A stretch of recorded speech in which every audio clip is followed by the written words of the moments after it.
at exactly 2. Yes, yes, Paul. Yes, and it's about 10 minutes to 2, unless you are starting it a little earlier. Not yet. I was just checking whether everyone is ready for the session. Okay.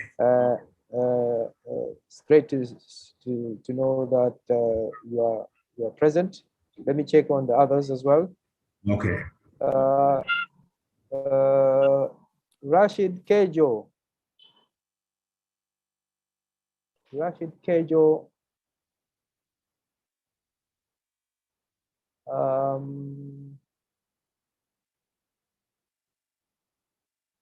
Hello.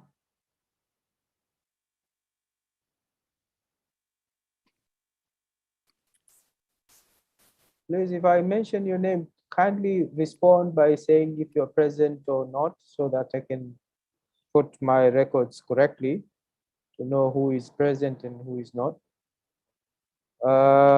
Idris Sultan, I don't see Idris here.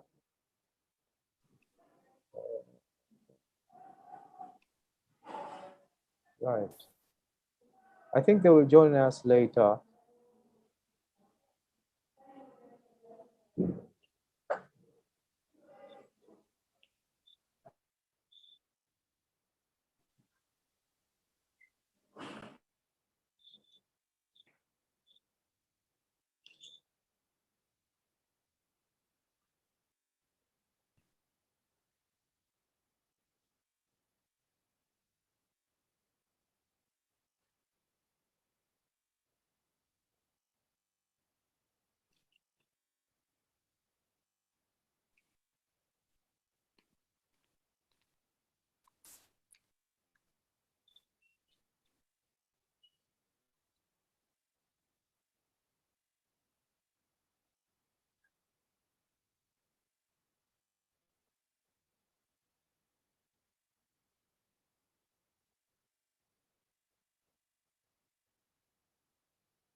Oh, they are here muted. He's here muted.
Hello, everyone.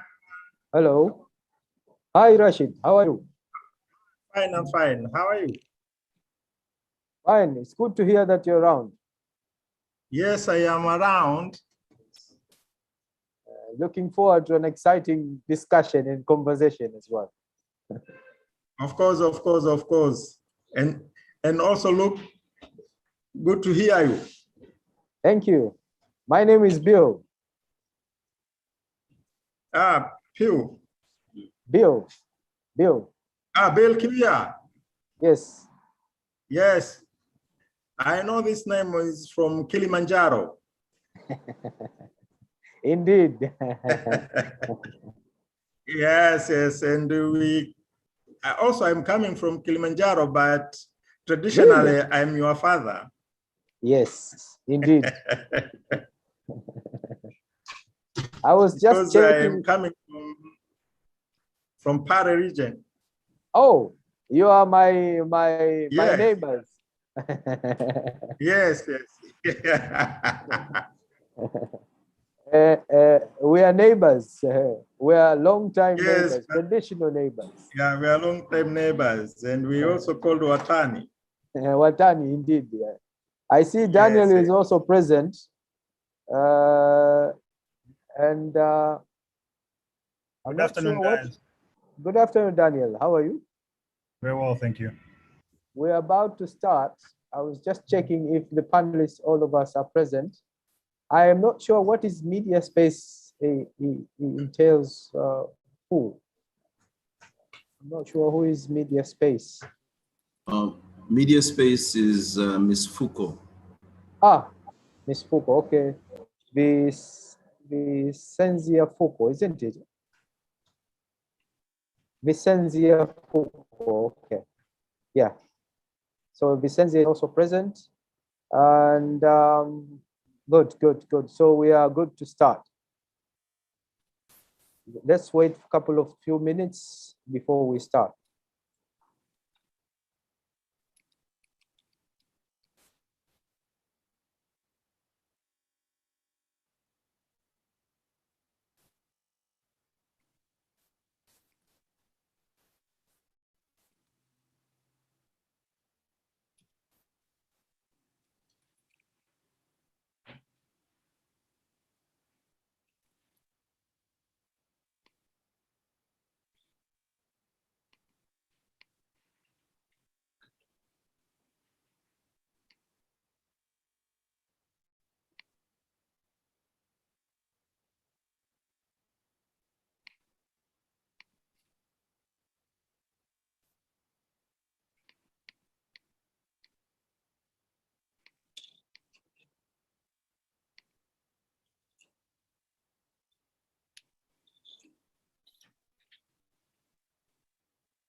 Good afternoon, everyone. I would like to take this opportunity to welcome you to the one of the many sessions that are going to be held up by Mwananchi in collaboration with Habari Hub.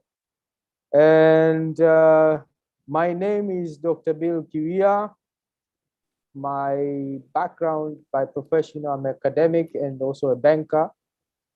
And I've been given an opportunity, or I would like to thank Mwananchi as well as Habari Hub for being a moderator of this first session in one of the many sessions that will be held for the theme called Digital Innovation and the Future of Journalism.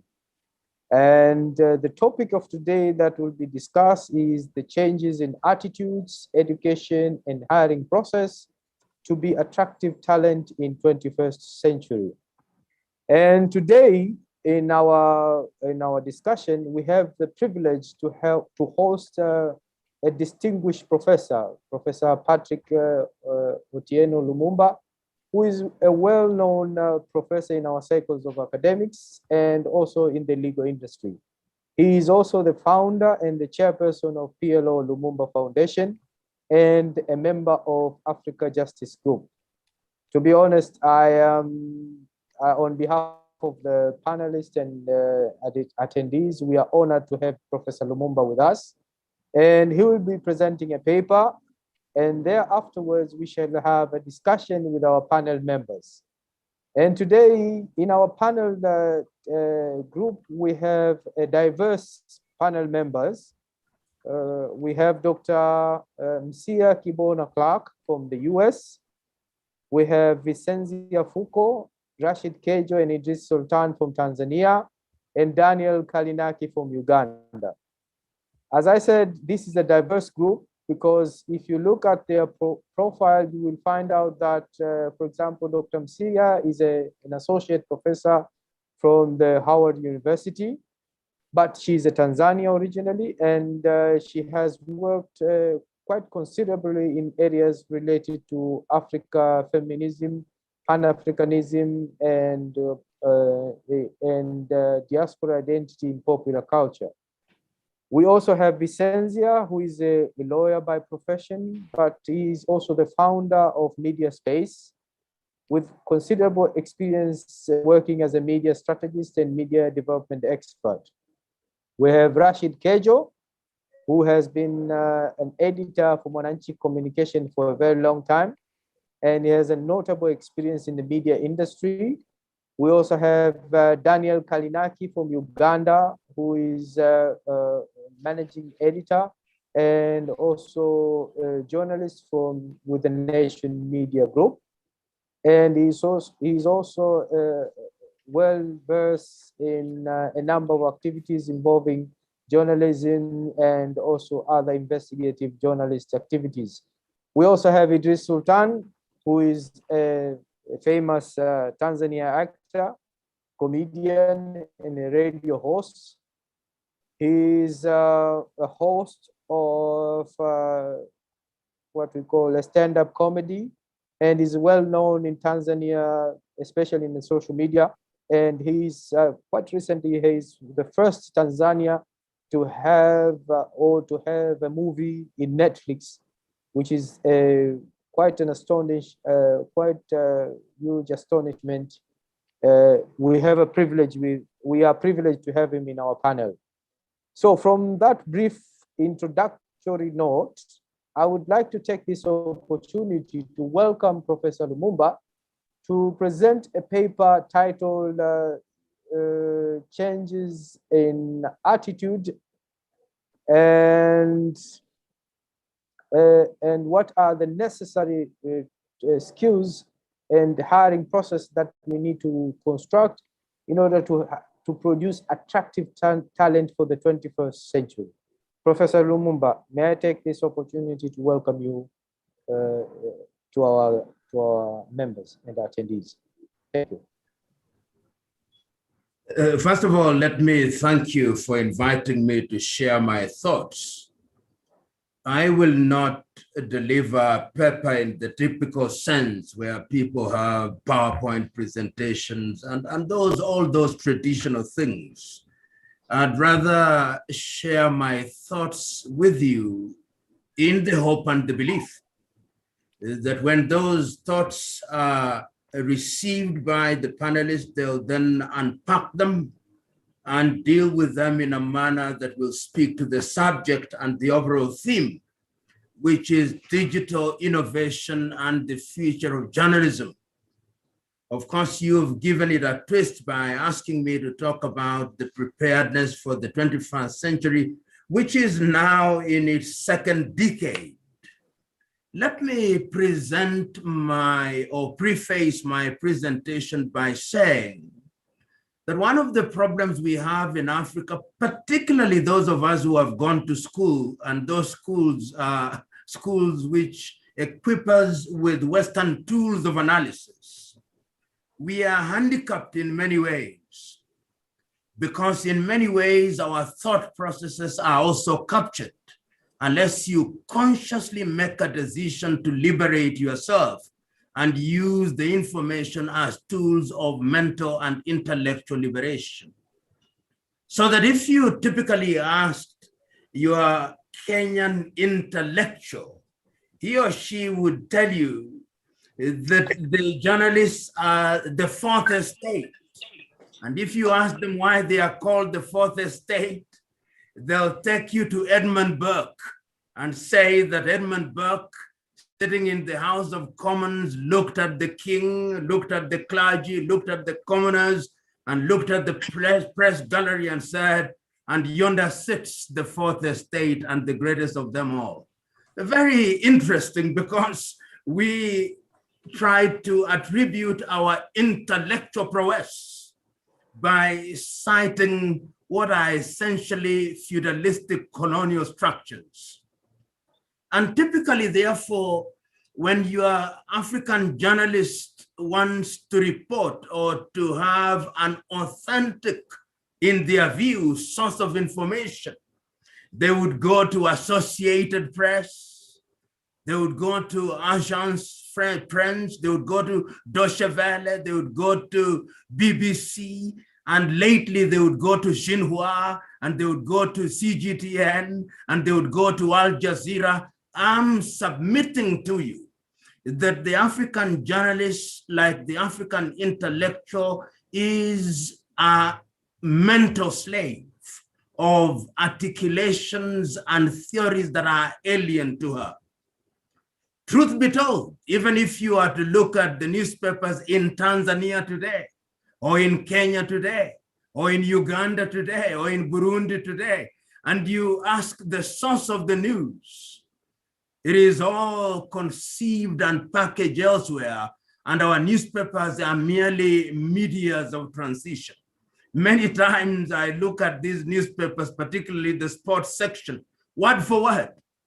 It is what has happened in Paris, what has happened in Italy, what has happened in the United Kingdom, and you go to the international pages, what has happened as reported by Xinhua or AFP, which begs the question, and the famous Kenyan journalist Hilary Ngweno once posed the question, is an African journalist truly a journalist? If journalist is therefore defined to mean individuals who receive news and package it in a particular way for the sake of consumption in a manner that is sensitive to the environment and in a manner that is sensitive to the culture and the tradition of the people amongst whom the report is being undertaken. And if you look once again at many of the newspapers in many parts of Africa, they are owned either partially or otherwise by agencies which are not African. And these are very critical issues that we've got to take into account. We now know that the print media, as we know it, is seeing, if you may, its last days because of the intervention of digital innovation. But even when we talk about digital innovation, tell me, and I want you who are in the panelists to tell the audience that is listening, which of the media which we use so gleefully is African? None of them. So that if you are talking about use of Instagram, you are talking about the Facebook, you are talking about any of those media, if the proprietors of those media sitting in Europe or America chose to shut them down, you would be shut down. That is the reality. In other words, it is like milking a borrowed cow. The owner can take it anytime. And that is the space in which we find ourselves. We are lulled into a false sense of security, and we think Facebook is ours. We think Instagram is ours. We think all these media is ours. So it is actually remiss on our part to talk about digital evolution in an African context because there is no such innovation. What is happening is that we are piggy banking on what is happening in Europe and America and in China, and we can be shut down at any minute. You will agree with me that the Chinese can talk about digital innovation because they have their own Weibo, they have their own media, so that if the Western world chose to shut them down, they would still have something to ride on, but not for the African journalist. How many times Those of you who are present in this assembly, have you posted something either via Twitter or Facebook, and unknown to you, somebody who sits in a place that you do not know thinks that it is not worthy and removes it, and you can no longer access it? That is how powerless you are in this particular environment. And I'm telling us, particularly those of us who have gone to school, because we think we are clever. We are not. We just think we are clever. We have these degrees, we have these professorships, and the truth is that we are as handicapped as our kins who did not go to school, because we do not innovate, we do not invent, we consume what is produced by other civilizations. And when you do that, you are in a very weak position. Be that as it may, the reality is that this is the era of knowledge. I remember in 1979, the Organization of African Unity created the Pan-African News Agency headquarters in Dakar in Senegal. The idea then was that you can no longer allow information that is coming out of Africa to be packaged for you by foreign news agencies. But several years down the line, the Pan-African News Agency is as good as in a state of suspended animation. If you go to many African countries and you watch their television beyond a certain hour, you will see them airing programs which are made by Radio Deutsche Welle in China. You'll see them airing programs that are made by French television. You see them airing programs that are made by CNN, or you see them airing programs that are made by Al Jazeera. In other words, your typical African news media is essentially dependent on foreign media, which begs the question, therefore, what are we to do going forward? How are we to train our journalists? How are we to ensure that we are present in the space of news gathering and news dissemination in a manner that will be useful to the continent of Africa? And let me give you a number of things that are very critical now. We now know, for example, that there are conflicts in Africa. There are conflicts in, there is conflict in northern Mozambique. There is conflict in Eastern Congo. There is conflict in the Cameroon. There is conflict in the Sahel. Do you ever hear any Pan-African news agency reporting them? We are at the mercy of Al Jazeera or CNN, and whichever spin they give them, that is the spin that we accept. And an African journalist celebrates when he or she is appointed to be a news anchor for CNN, when he or she is appointed to be a news anchor for Radio Deutsche Welle, when he or she is appointed to be a news anchor for BBC, that is when they celebrate. You will never hear them celebrate that I've been appointed, I'm a Kenyan, I'm appointed by Azam Television or by Radio Rwanda. No, they celebrate that which is foreign. And if we are going forward, you remember the age-old story that until the day that the lions have their own historians, it is exploits of the hunter that will be written about rather than the bravery and courage of the lion. I'm submitting to this audience. If Africa is to play her rightful role in this century, which, as I've already said, is in its second decade, the African journalist must style up. The African journalist must do what Thiong'o has said in another setting, decolonize his or her mind. The African journalist must be a journalist who is trained, as Diosagiefo Kwame Nkrumah used to say in 1963, he must be culturally aware.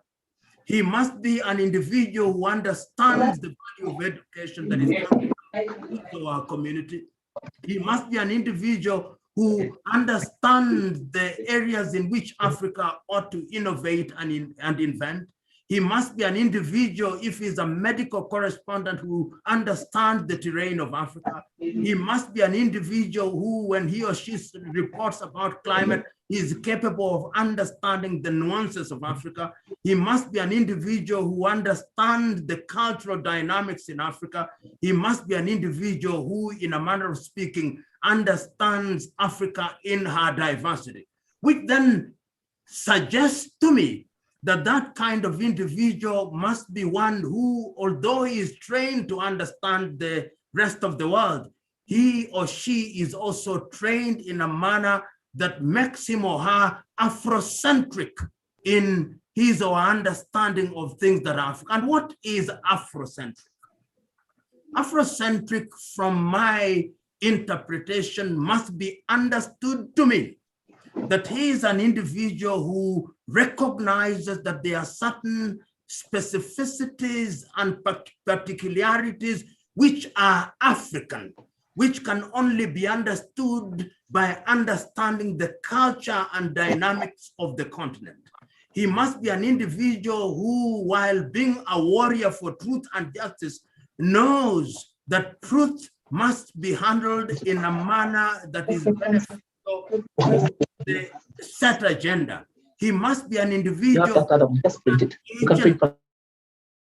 He must be an individual who has liberated himself or herself from the belief that everything African is inferior and everything European or progressively Chinese is superior. That is the kind of journalist that we are talking about. He must be a journalist who, when he or she is reporting about democracy, must not tell us that democracy was defined by some unknown Englishman, or the democracy was defined by Abraham Lincoln. He must be aware of our men and women who defined democracy and who appreciate that democracy is not a one-size-fits-all prescription from Washington, Spain, Paris, or London. He must be an individual who, when he is reporting, as I've already said, about the science, is able to appreciate and understand what is happening in the Democratic Republic of Congo. He or she must be a specialist who is giving the audience not just sound bites, but analytical rendition of things that he or she has deliberately decided to deal with. That is the journalist that we are going to talk about. And that journalist is in a very unique space, because today the reader is not relying on the print media. If you ask many proprietors of the print media in many African countries, if they sell 20,000 copies of their editions in a week, they are doing very well. Down from 100,000, down from 150. Today, what we call breaking news, which we see on television, is news that possibly was reported by bloggers or other media actor, other internet active individuals earlier than the newspapers ever thought about it. Today, as we sit here, you can watch almost blow by blow the conflict that is going on between Israel and the Palestinians in Gaza. That is how instantaneous news is. In other words, the new journalist must be a journalist who is supported by an infrastructure which is capable of responding to the realities of the day. The tragedy, however, is that the new journalist is competing with individuals who, armed with half-truths, untruths, and abject false lies, is going around the media stations several times before you come with the truth, so that the truth is in many times drowned in a sea of misinformation, disinformation, and half-truths. How are we going to deal with that? Going forward, one of the things that African countries must do is to begin to think of creating new platforms which are not susceptible to manipulation by foreign countries. We must, in the nature of things, create our own platforms. We must aim to have our own equivalent of Facebook. We must aim to have our own equivalent of Twitter. We must struggle to have our own equivalent of Instagram.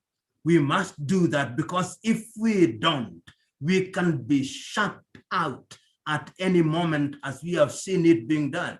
If they could do it in the United States of America to their former president, the people called Twitter and Facebook, why should they do it to you here in Africa? So these are the issues that are on the table. Unfortunately, I'm speaking at a time where the digital space has made us very lazy.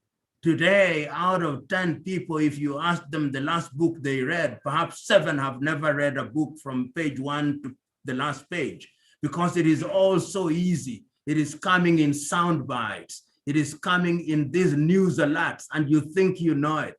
And you see, as Alexander Pope once said, a little modernity is a dangerous thing. Drink deep the Western spring or taste not. And I'm suggesting to us that if we want to take and partake of the things of the 21st century, we must be equipped with the tools of the 21st century. And this space requires that our training must be different. You know, sometimes I see how journalists are still trained in many African universities. They are still trained like they were trained in the 1960s with chalk and board. How can you possibly compete? We've got to change all this.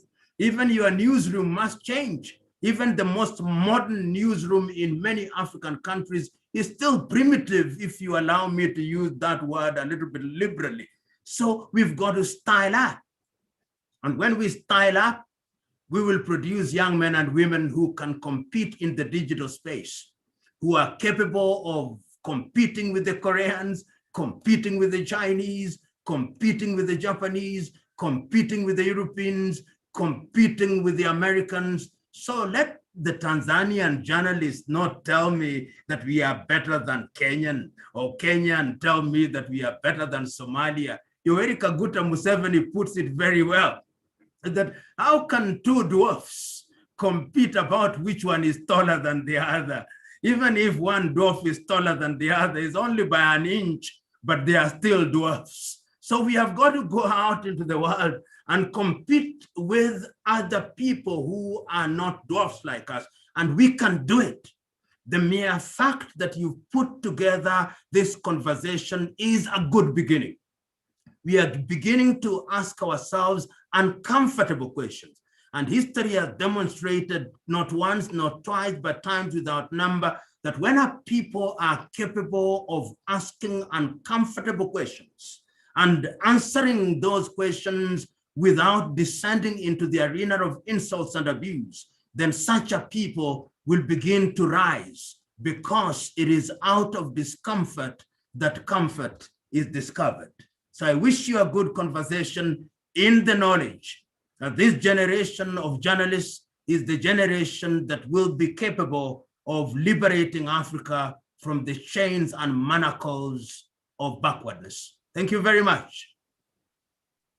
Thank you, Professor Lumumba, for the very knowledge and detailed discussion and presentation that you have presented. And if I can summarize in brief, Professor Lumumba has touched on many areas. The first one is the area of the impact of digital revolution towards the traditional media. And also he has talked about the nature of how do we capture the resources, the information. And he talked about the lack of impartiality and awareness, particularly for the African news media and news companies. And also he talked about the issue of foreign ownership. That is an attributing factor to the lack of impartiality. The role of social media as well in terms of influencing us in the decision and how do we report. And he also touched on the issue of censorship from the Western media and lack of awareness or lack of innovation to some of the African journalists. He also talked about the characteristics of an African journalist in terms of what are the character and how they should portray, what they should report. And also he touched on the issue of training. And as a way forward, he also talked about the issue of building confidence and being innovative in delivering news and the style of delivering the news.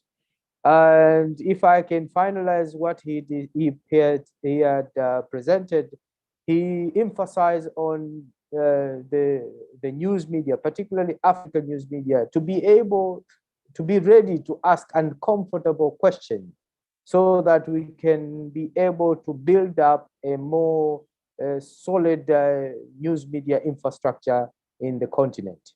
So, as I said earlier, I had mentioned that we have 6 panelists. We have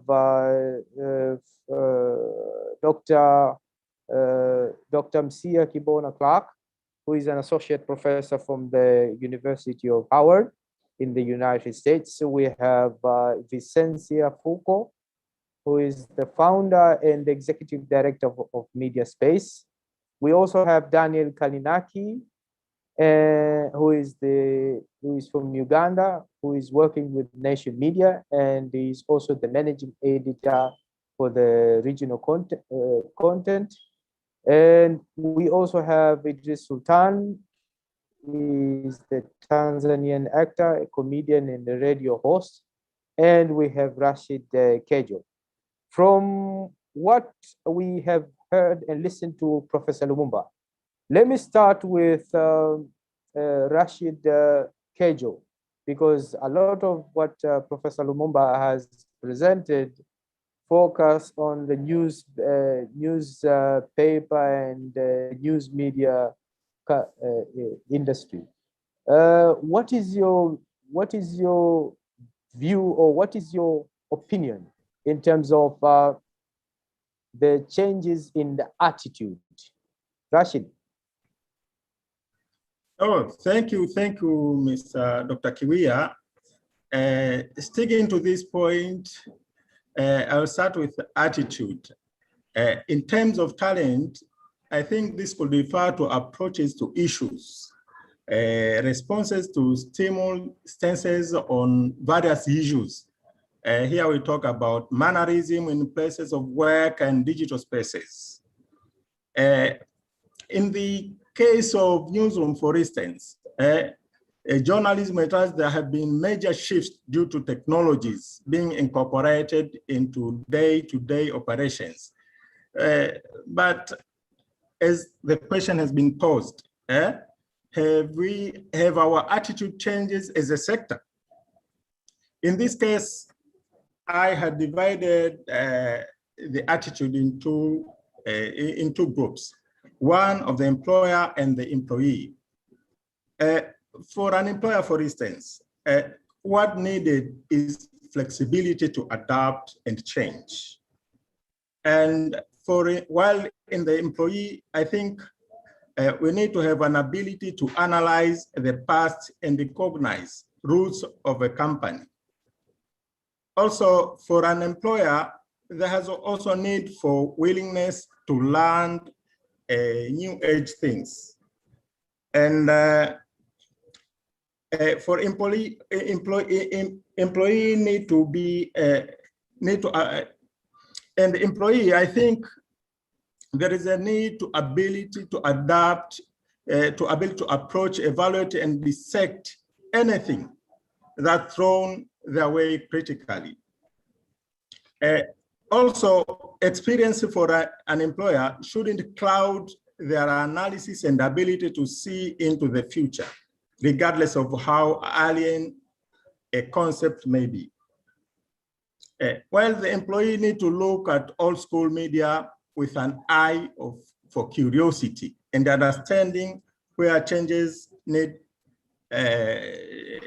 made. In the case of education and hiring processes, in this new age, everyone is a journalist. As Professor Lumumba has mentioned, now everything is in digital, though it's a foreign one. Everyone is a journalist as far as online platforms are concerned. There are so many platforms of sharing information nowadays. And unfortunately, in the formative years, we as a journalist did not take the internet seriously. But now, this is the biggest threat to us. As he has mentioned now, the print are going down. We have been selling hundreds of copies. Now we in total probably not selling the 50% of the total sales of the single media house copy sales. Therefore, we need to consider rules and regulations that hinder hidden talent and force them to look for loopholes that do not benefit the immediate society. Major media houses have long thought out policies that adhere to various regulations. But when we are talking about talents, we are referring to an individual who does not have any backing of a media house. And we also need to consider rules and regulations that made online work more taxing in the name of collecting taxes, etc., of which considers don't have to comply to, but are still accessible to consumers within one's demographic. Also, we need to devise means that ensure journalists' ethics are still being adhered to online without muffling and consorting on bias and censoring on bias, issues of moralities, who consider one's immoral over the other. We also need to diversify skills such to include self-taught and naturally curious minds that are able to provide with, are ready to provide their worth. And this creates disruption of the status quo and how it is managed. Lastly, on the point of education hiring process, we need to diversify skills such techniques to sift thought, innovative thinkers, problem solvers, and fixers. And here we need to realize that education doesn't always make for the right candidates. We also need to build the generational bridge. Old school journalists have a specific ideology which is not wrong, but needs updating and to move with the times. And on the other hand, new school journalists need to understand the roots before they can sow off the backs of old school journalists. There needs to be a balance in this case. And then how does one make themselves an attractive talents in the digital media? One, to my opinion, I think we need to have a good use of gadgets. These phones, camera, drone cameras, computer, and anything that requires internet, etc. Second, have a good command of electronic platforms such as websites, social media apps, Microsoft Words, and so forth. And also ability to understand data analytics on electronic platform and use of or manipulate them according to benefit them and their journalism work. Also in-depth understanding of the digital world. As you can see now, many newsrooms are in primitive era, as Professor Lumumba pointed out. And also, so we need to be innovative, strategic thinkers, and naturally be curious. And lastly, there is also need to have an ability to research and thirst to know beyond the obvious. Thank you. Thank you, Rashid. Rashid has added an additional issue here, which is the issue of ethics and balance between old school and new school. And he also brought forward the issue of literacy, digital literacy, and understanding the digital equipments, and as well as being able to analyze the data. I would like to bring forward Daniel Kalinaki. I'm sorry, I will start with the ones who are engaged in a newspaper industry, because they are the ones we in the presentation have been highlighted notably by Professor Lumumba. So Daniel, if you could share with us your opinions from what Professor Lumumba has in terms of change attitude, hiring process, and education in order to equip our news media for the 21st century. Please, Daniel, share with us.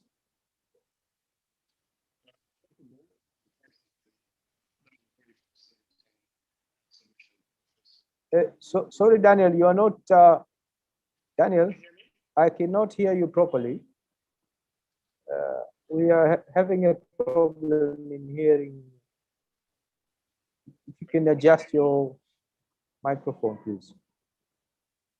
Not really. Quite. Could you hear me now? Yes, excellent. Now we can hear you. Excellent. Okay. Thank you.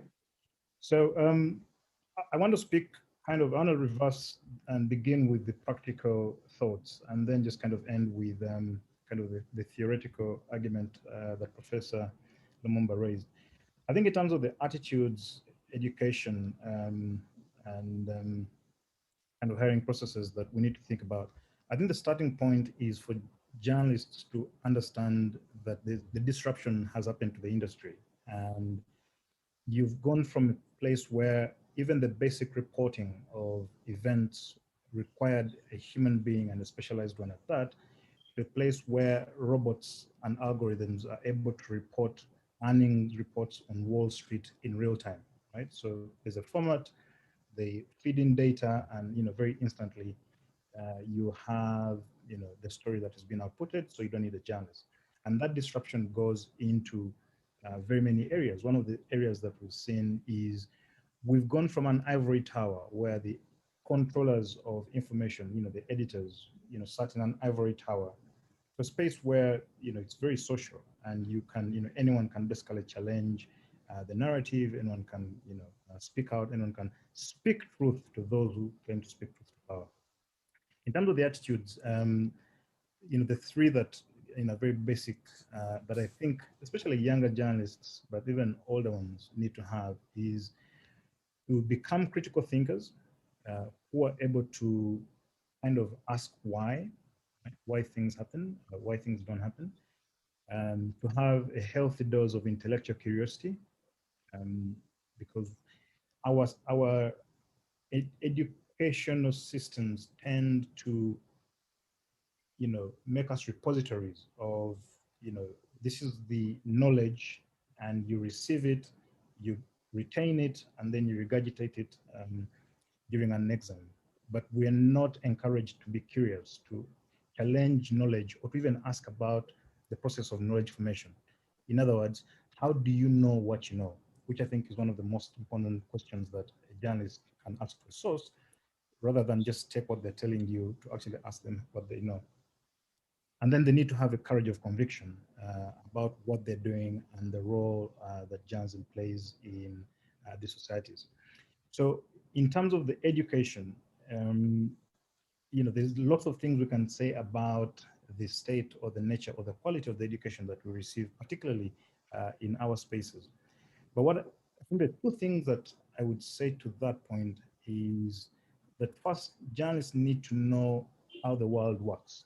If you're going to cover, for instance, court, if you're going to cover government, if you're going to cover venture capitals, whatever it is, you must understand how they work so that you can identify when they're not working. The second thing is to acknowledge the difference between how the world is and how we want the world to be. Because many times we can be very idealistic, and we can then kind of try to transpose ideas or ideals from different political economies and try to impose them on what are unique circumstances. So just being very deliberate about whether it is the stage of development or the motives and the attributes of the actors, so that our journalism is tailor-made for our situations rather than merely templated. But I want to say then two other things. The first is what kind of journalist is going to survive in the future. And again, here I have three thoughts in my mind. The first is that the era of the reporter is over. The idea that there's been a fire, there's been an accident, and you are required to go and come back and say there's been a fire or an accident, I think that's over. That's been taken over by social media, by WhatsApp, and everything else. So you need to go from being a reporter to being an explainer, right? So people already know that something has happened in most cases. Our role is to explain to them how it happened and why it happened. The second thing is that we need to connect the dots. Sorry, Daniel, there are some attendants who are complaining that they cannot hear you properly. If you don't mind, you can check on your speaker if they are connected properly. Sorry for interrupting you. Bill, can you hear me? Yes, I can hear you properly. It seems like maybe your voice is a little bit low. Maybe if you can raise a bit. I'll try. Sorry I'm more of for a that. writer than a speaker. So the second thing is that we need to become connectors of dots. Any person can, if they're in the right place at the right time, they can take a photo, they can take a video of something that has happened. We are the guys that go back into the newsrooms and then tell you that this happened before, or there is precedence to this. So the value of someone kind of staying with the story and following it to its logical conclusion, or digging backwards to help explain how you got to that point, I think is still relevant and is going to be relevant for time to come. The third thing is that we need to become storytellers. Merely presenting, a collection of facts, as we've, many people have done for a long time, probably is past its prime. One of the intriguing things that I find is when we go to journalism school, we are taught the inverted pyramid. So put all the facts at the beginning, and just let someone read the story in the first paragraph and figure out what it is. The thing that this is many journalists do not know that this was a very pragmatic invention because of the lack of reliability in the communication technologies at the time. You weren't sure that you wouldn't lose the line, or you wouldn't have enough space to carry the information. So you put the facts at the top, but it's very counterintuitive. African storytelling begins by setting the scene. It's once upon a time. You introduce the characters, you paint a picture, and then you get into it. I think we're going to have to do with certain formats a lot more storytelling than we currently do. Finally, let me just speak to the point that Professor Lumumba said about really what role of African media. My sense is that you had, at independence, the nation building project in many countries. And what then happened in the political space, which was the emergence of one party political systems in most African countries, certainly sub-Saharan African countries, was also mirrored in the media space. So you went from political parties to one party, but you also went to then one state broadcaster, whose role was to propagate the views of the dominant political party at the time. Then we went, after the fall of the Berlin Wall, to the liberalization of the media space. But in this case, it then became a profit-making business. So there are many people who are in the media business, but are not in the journalism business. They're in the business of making money from media rather than in the journalism industry. My sense is that it's probably time to now think about the missing middle. Are there media models that might be privately owned, but serve a more public agenda and are very deliberate about their role, whether it is in pressing back against the neo-liberal, the neo-colonial tendencies, whether it is to just articulate the role of capital, whether it is to challenge state capture in these countries, but to be very defined and ideologically clear about who they are and what role they think they should be playing in these African countries. Thank you very much. Thank you, Daniel. I'm told you're about to go, you're about to leave us in the next few minutes. If other members of the panelists could allow me, I've been posed a question here about the issue of artificial intelligence and the influence of artificial intelligence in deciphering the information so that we could get some useful information. Could you care to respond to that, especially in the digital media? Who is prepared to control the rise of artificial intelligence? So there are two ways to look at it. The first is, and I think Professor Lumumba touched on this point, about who controls, the information. You've gone from gatekeepers who are human to algorithms. So a computer, basically, you sign into a website and they ask you to prove that you're not a robot, but you're being asked by a robot to prove that you're not a robot, to prove that you're actually human, right? So there is the technology side of it, but then there is also the fact that you now have supranational gatekeepers. You have entities that are beyond the control of one state, usually from the dominant political spaces, that are now the custodians of the information. So if you look at the debate that's happening, for instance, with Facebook and Trump, you now have a technology company deciding what free speech is acceptable or not.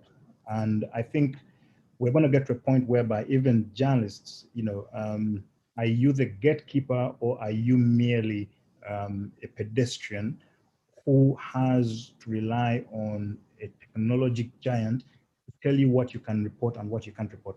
The other point about artificial intelligence is really, and this is kind of wider than just journalism, there are many jobs, many professions that we think are here to stay, but which are going to be disrupted, by the rise of artificial intelligence. So jobs like actuaries, jobs like people who assess loans, even jobs like lawyers, where you have an algorithm that can go back and read, all the judgments that have been made about a particular, set of facts, and then predict with an eerie level of accuracy what arguments you should make in order to win, because 99% of the guys who've won have argued it this way or that way. So I think the point there for younger people is to kind of be deliberate about future-proofing their careers and not go into careers or pick up skills that are going to become obsolete just by the rise of artificial intelligence and other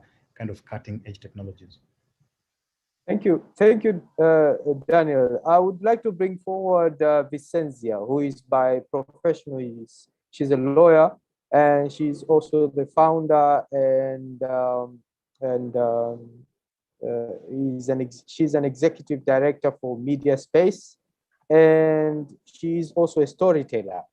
One of the things that Daniel has touched is the issue of the future journalists should be able to be storytellers. And touching from the topic here, changes in attitude and education and hiring process. What is your view on one of the things that have been highlighted by Daniel? Vicencia, please. Oh, thank you so much. And so far, the discussion is so interesting, and I would like to challenge him. Okay, he has actually touched my profession. I'm a lawyer, and now seeing the fourth industrial revolution is going to challenge also my profession. Yes. I just want to assure him I'm prepared. And what I'm actually doing right now to engage both lawyers and the journalists to making sure that they grab the opportunity and they don't become extinct because of the new development and the digital advancement.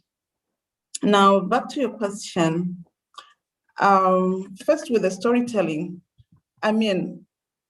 Professor asked the question or talked to us about how difficult it is to find the local content that people can run to, people can grab. And for me, basically the question is, why? Why don't we produce our own stuff? Why don't we eat what we produce? And even in Tanzania, it's so easy to find people say, I don't read papers, I don't watch news, I don't do this, I don't do that. And that's for me as a person, but also as a media strategist, has been a challenge. And in our programs with the Young Journalists Media Space Tanzania, I actually work with the young journalists, and we try as much as possible to incorporate the innovation part of it in understanding where is the world going and what should we do. 10 years ago, we didn't talk about fake news, but what is going to happen the next 10 years? And it's also another area where the journalists need to look at and see the change that we can make. But then for me, from all the speakers that have, and the panelists, the question is, why are we not sharing these stories? Why are we not making that the juice in our news? Why are we not making it palatable for the audience to eat? And I look back at the enabling environment. Do we have oppressive or repressive laws? What about the training? Is it adequate enough? And that I won't dwell on that because Professor has talked a lot about the training. But what about the fear of the unknown? And what about, why do we want to share the things that were broadcasted by DW and not by local channel? And now the question is, are the journalists feel safe to report the things from another place and not from their own? Why? The question is why? Why should I feel safe to share a message written by BBC and not from my local organization? Why? That's a very key question. And are the journalists safe? What about the independence? Are we protecting them enough? Both the audience, the institutions, the laws, and the media houses? I work with the young journalists. I work with the women. They are still struggling with issues of abuse. They're still struggling with issues of, the power struggle. How many are the top leaders in the media sector, say for instance in Tanzania? How many women are there? So women or young journalists are still struggling. And at the same time, they have to run with a digital pace. At the same time, they have to run with a lot of other things. And I think it's a call. It's a call, not just to journalists themselves. So I have a set of things here. I have a call for journalists and I have a call for the institutions, the government, and the audience and the media owners alike. Do you know how much journalists are paid? Do you know how much per stories are the journalists paid? Okay, you tell them you can set up your own platform. There is an internet, there's a technology, but internet is very expensive in Tanzania, very expensive. That's one. But second, what about our laws? Yeah, what about the cyber crimes? We had statistics law, we still have statistics law, but after so many noise, it was changed, at least for the journalists, so that they can report. So today we're telling the journalists that your stories are not palatable, but they cannot put data, because if they do that, then you are going to arrest them. So we have to, I think there is an intersectionality of issues here. And when we look at the future of journalism, we have to make sure that we have conducive environment for journalists to innovate, for journalists to thrive, but also the journalists themselves have to be proactive. They have to upgrade their skills. Like now we also have Media Access Act, Media Services Act. A lot of noise were made because of this law. But on one hand, it's a good law because it calls for people to upgrade their skills. But then you go back to the curriculum. Do we just need a degree? What else do we need? What are the skills of the future? Are we incorporated in our curriculum? These are the things we also need to look at. But then there's an issue of duty to self. Journalists were very good at talking about other people, about fighting for other people's rights. But what about our rights? Yes. How many times do you even see the journalists take a break, and that duty to self? Okay, there's the issue of building relationships. Do we just go to the meetings and take the envelopes and disappear? Or do we build a relationship so that in the next future, I can specialize in this area? For instance, I'm reporting about court cases. Do I build a relationship with the lawyers? Do I build a relationship with the technologists? There was this, okay, well, now we have Innovation Week. But how many journalists are going to report independently? I mean, not because they've been asked to attend certain sessions, not because they've been paid, not because they've done that.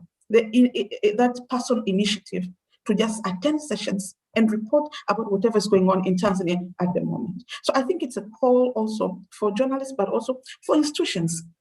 Let's look at the economic environment, legal environment, but also conducive environment for journalism to thrive. So we can nag them. Yes, I nag them a lot, but then let's also look at the other side. Let's have a broader perspective. Thank you, Vicencia. You have talked about so many things, and one of the things that if I can take from what you say is the issue of journalists in terms of their pay, affordability, as well as the environment. Idris Sultan is well experienced in the issues related to digital journalism. He's, apart from being an actor, he's also very active in participating in many of the political and social media activities. He is also a presenter, a radio host for the Big Brother, who has won Big Brother Africa. Idris, what is your opinion on terms of journalist pay and affordability? And what is your view in terms of changes in attitude as well as the education and hiring process? Idris, please. Hello, Idris. Sorry. Can you hear me now? Yeah, I can hear you. Hi, Perfect, how are perfect. you? Very fine, doctor. How are you? Fine, thank you. Have you hear what I asked you? I And, did. I okay. muted my microphone, not yours. Okay. Fortunately. Thank you for Well, thank you for your question. And I've been listening to a lot of things that have been told by my peers.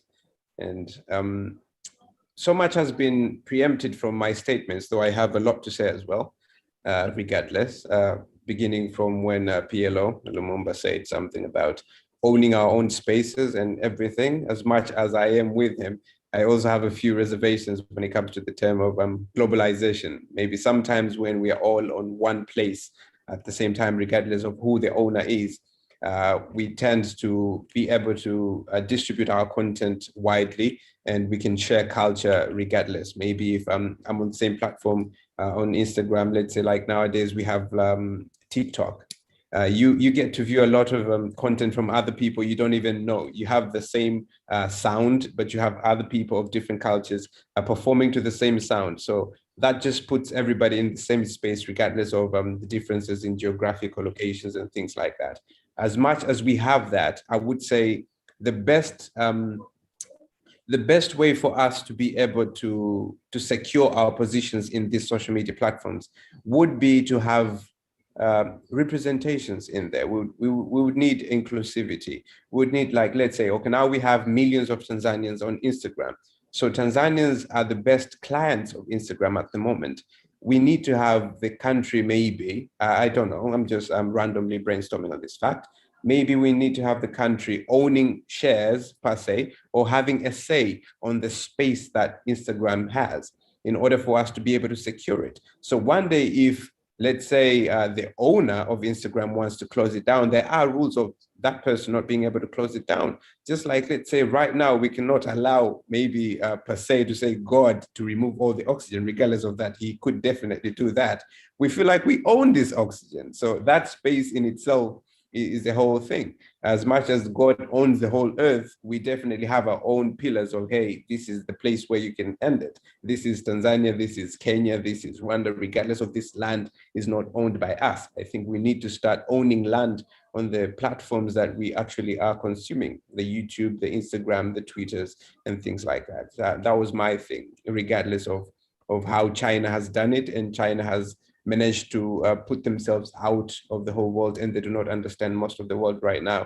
And they're forcing themselves in a bit of a way to start to understand now as much as they've secured themselves. The same applies to Russia. I think they're trying to do that. They're securing themselves in different manners, but I think mostly militarily. Now, part to the question that you've asked me about journalism, and I also love what my sister before me just said about we should ask ourselves why we are free to talk about the news from other places rather than the news from here in our specific countries.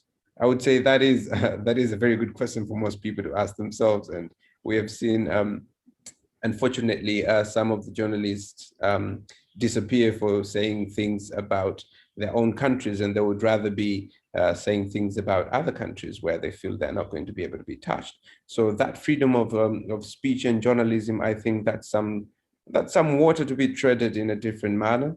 And I think the laws are getting better. There's a bit of a different space right now set by our current president. I think there's it's creating a good space for us to start to speak in a more free manner. I would say watch yourself as you speak, but still there's a little bit of freedom for you to be able to speak. So that is also something that we need to be thinking about. And she has raised something pretty well about how we're going to going through about the laws of journalists and how they're going to be given the freedom to do that. Now, given with that, now do you have credible journalists? Now, that's another thing that needs to also be discussed. We're all about clickbaits and things like that. Journalists, some of the journalists are paid to do some other stuff. We definitely see that. Nowadays, you have these little things where you could hold a press conference and journalists wouldn't come per se to come and take the news that you're going to be giving them, but they would come there if you're going to be paying for that news to be taken by them. And they actually wouldn't put it out there if you don't pay them for the news. So that's a whole thing that has to also be looked at about credibility. Are we really loyal? Are we really seeking the news that we're supposed to be seeking? The people that we're looking at, like the CNN, the BBC, all these people, they have created this whole atmosphere of being credible, regardless of how many times they might have slipped and they have maybe apologized or not apologized, but they have created a whole space of about 80 to 90% being credible. That's why we are following them as sources. Now, if you tell me if I'm going to be listening to a local news from my country, I'll be like, but if BBC says exactly the same thing, then okay, now I'm going to be understanding it. Now, that's partly brainwashed, yes, but also it's because of how many times we have not been credible. That's why we do not even take the credible news when they come. So that's another thing that we might have created on our own space. Okay, that's for the journalism part. And for this situation of us changing into the new space of digital, I think that's the space where we're not going to, we can't stop. The same applies to artificial intelligence. We cannot stop it. We just need to know how to accommodate it in our own lives and everything. This is the fourth industrial revolution. Thought to be the fourth, it's still debatable. I would say the third, but typically maybe the 3.0 or something like that. But we're heading into a direction where people are lazy, as Professor Lumumba said. And when people are lazy, people need things to be done for them. So now you have artificial intelligence, you have machines, which are the robotics and everything. So these are things which are doing complex things for the people who are actually lazy. Not for everybody who is lazy, but maybe things need to be done faster. There's too many people. Now we have the world at about 7 or 8 billion. So if you have that part of a population, you need things to be done faster. You have people who are sick, people who are going to be calling in sick, people who are not going to be able to be at the job. You still need that product to be developed. So given that, you need machines to be working. So that has to be accommodated in a way. So people need to find new jobs. We're not saying people are going to be replaced, but people have to be upgraded. People need to look for new things. People need to be finding ways to be mechanical engineers. People need to find ways to be artificial intelligence experts and things like that. You just have to change your ways. We never had digital influencers 10 years ago. Now we have digital influencers, and it's a job that pays really well. So you just have to accommodate yourself and change your ways, because the world is really changing. The world is going around. So if we have to stop the world, maybe everything else is going to be able to stop. Partly from that, I think everything else is quite all right for me. Yeah, that's it for me. Thank you.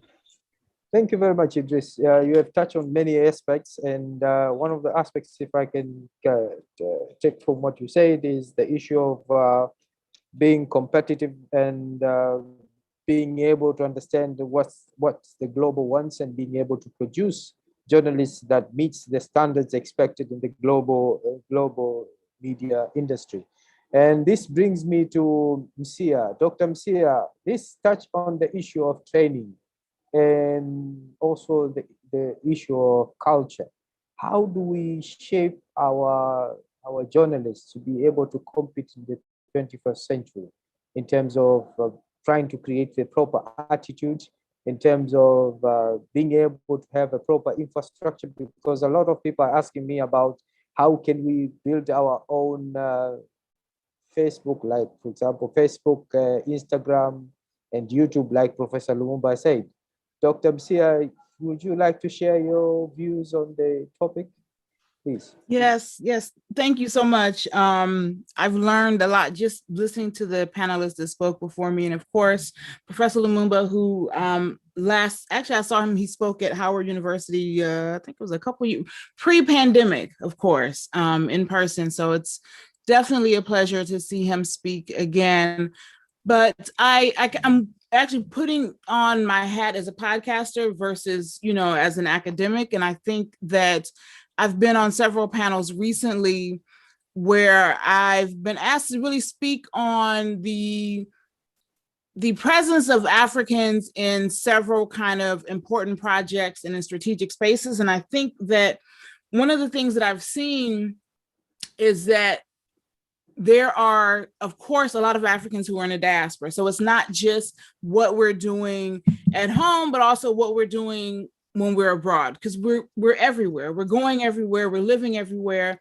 And I think even if you just are looking at the Tanzanian diaspora, I think all of us have friends or family members or know someone that's literally on almost every continent.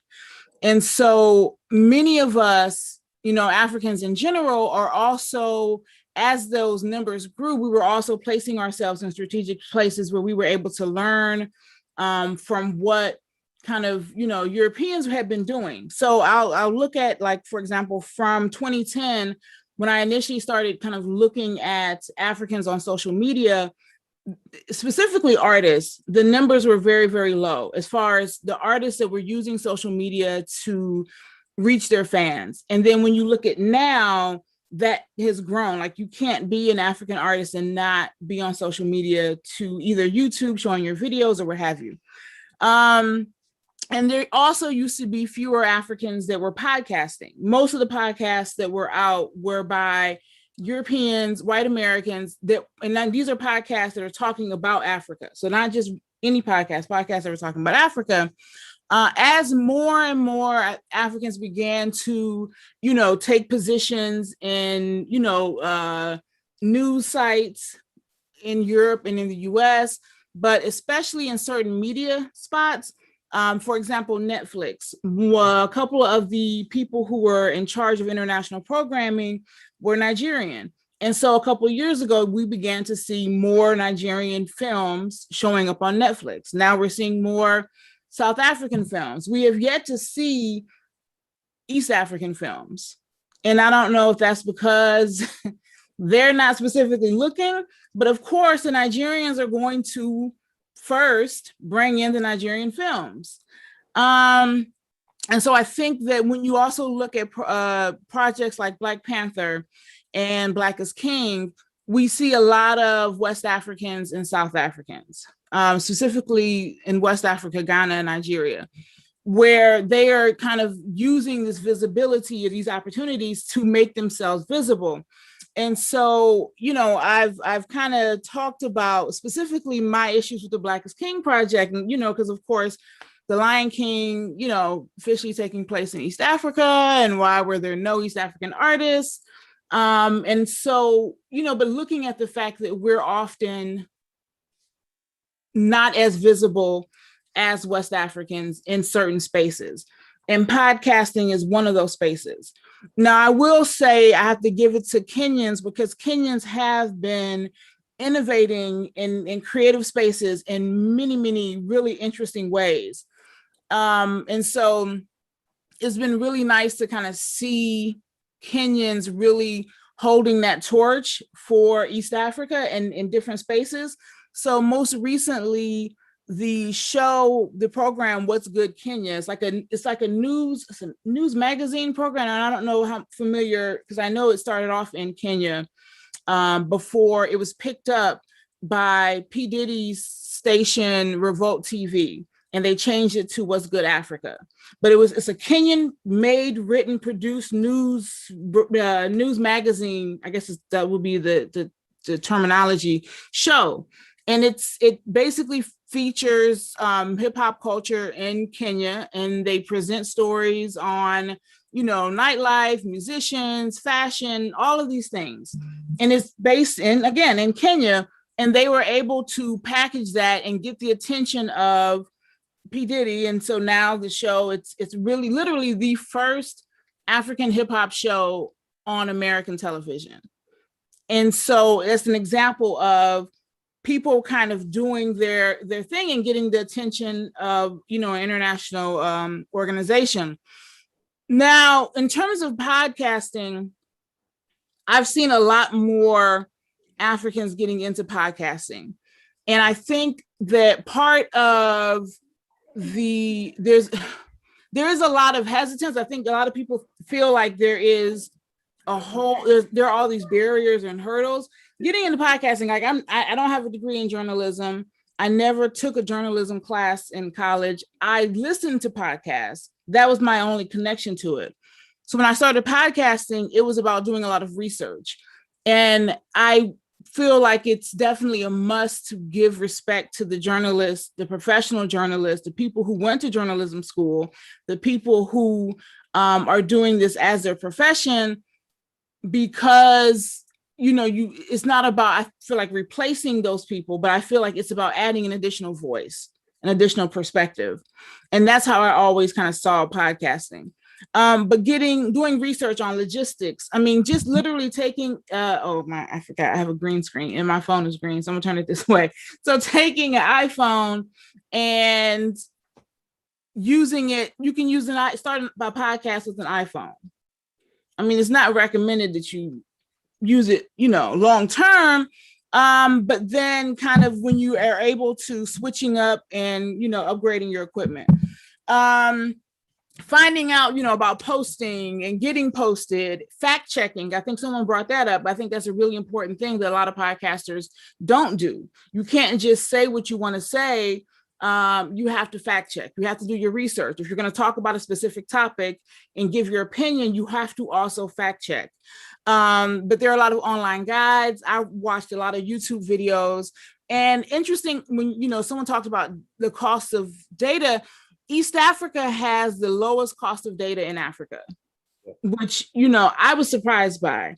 And so you're using that to your advantage, I think would be, as someone who's wanting to get into podcasting, I think would be great, because it gives East Africans an advantage over people from other parts of the continent in terms of getting online. In terms of monetizing, because I do recognize that if you do the labor, you want to get monetized, you want to get compensated for it. There are many, many ways that podcasters are being compensated. Africa is hot right now. People want to be involved in Africa. You have the benefit of, I'll say this, the benefit of what the West Africans and the South Africans have done in terms of kicking the door open is that most Americans and Europeans can't tell the difference between a Kenyan and a Nigerian. So when you come on with your podcast and you say, I'm from Tanzania, they see Africa. And so they are, new, fresh African content. And so you're able to benefit from the path laid by those who came before, who've already opened that door.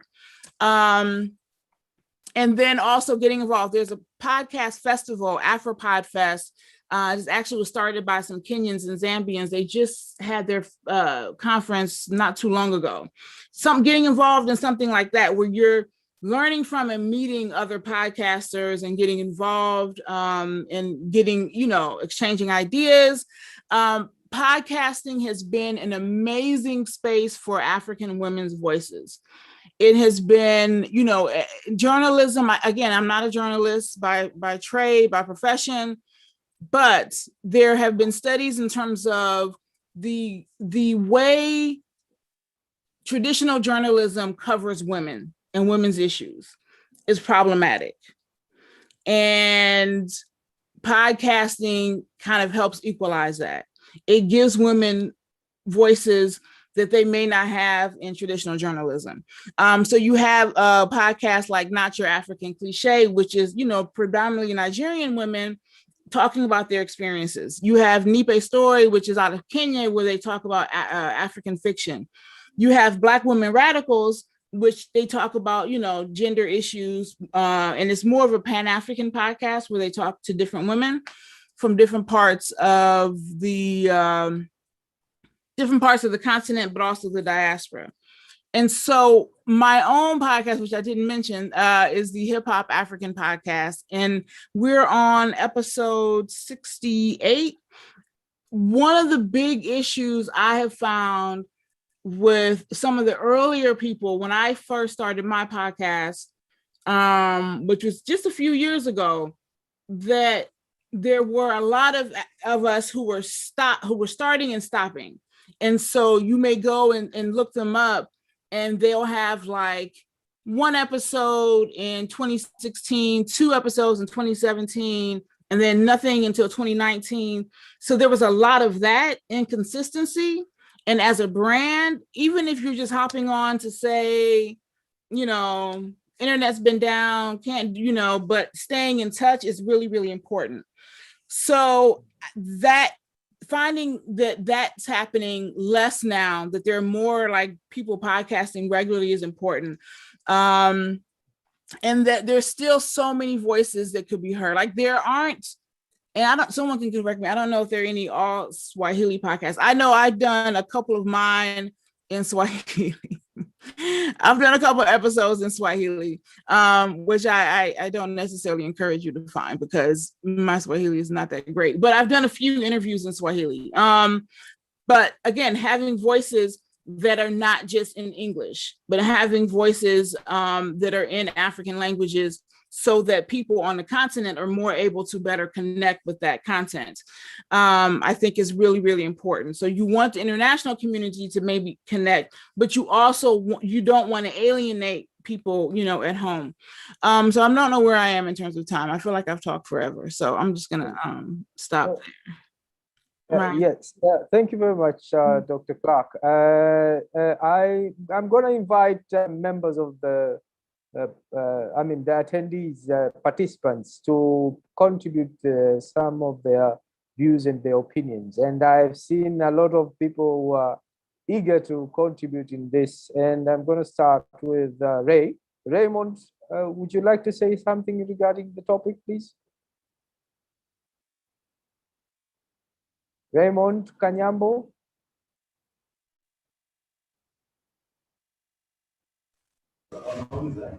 Let me interject a little bit, Dr. Bill. Frank, can you open up for Raymond Kanyambo? Unmute his mic, please. Yes, Mayor, he is unmuted. Yes, Raymond. You are on the air, so if you would like to contribute something from what we have discussed so far.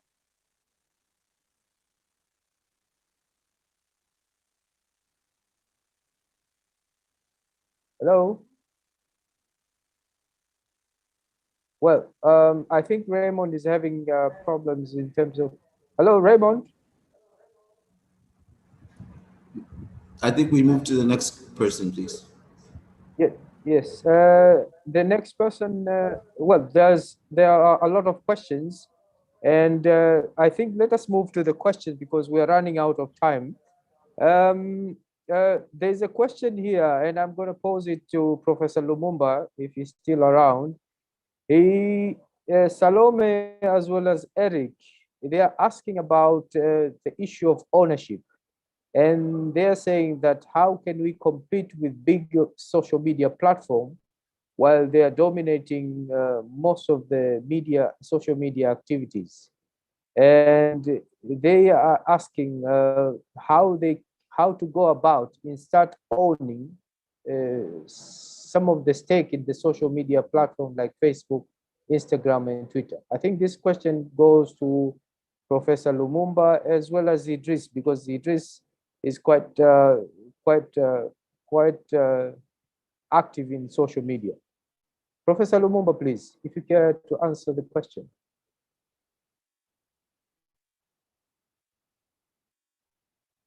Dr. Bill, Professor Lumumba had to step into another meeting, so maybe Okay. Idris can take the question, and then I see Raymond is online now. Okay, Idris, please, could you share with your views on this? Could you repeat the question, please? Sorry. Yes, Salome, she's asking that the social media platforms are owned by foreign companies, and Yes. they are dominating the market. And she's concerned in terms of how can we go about and start owning a stake in the social media platform like Facebook, Instagram, and Twitter. Okay. If I can add a little bit of what you wanted to say, is that how can we start by creating our own Facebook and Instagram and etc. Thank you. First things first, I'm not a fan of saturating the market with a lot of products when it comes to that. And we have seen that minimizes the whole quality, and then there's too many people dispersed in so many ways to bring them together. Like right now, we also have so many streaming platforms of, let's say, movies and everything, the Amazon, the Netflix, the whatever, the DSTVs and ASMs and everything. So when you have so many people dispersed, they're only fighting for the market, and everybody wants to say something better, which is good and bad at the same time. So when it comes to social media platforms, I wouldn't say per se I know how we can own stake in this. This is definitely something maybe my sister Vicencia as a lawyer could know better about, but I know we have a say, because this is like, we are clients. We are the one providing everything for them. People are marketing their businesses on Instagram right now, and they're marketing their businesses in Tanzania. You have so many businesses in Tanzania marketing on Instagram. So that's money for them. So as Tanzania, if we say we're giving you right now 10 million subscribers who are going to be very active, maybe 5 million subscribers, then we need something from you which is going to benefit our country and assure our country. I think we definitely can have a say on something like that. If we can pull out and they can get the people somewhere else, then they might as well, and we might create our own platform as China did. Yeah. Rashid, what is your view on this, the issue of ownership? Because Professor Lumumba has highlighted that being foreign owned is one of the key items that sometimes could lead to lack of impartiality. So would you care to add something on that, Rashid and Daniel, if you're still around?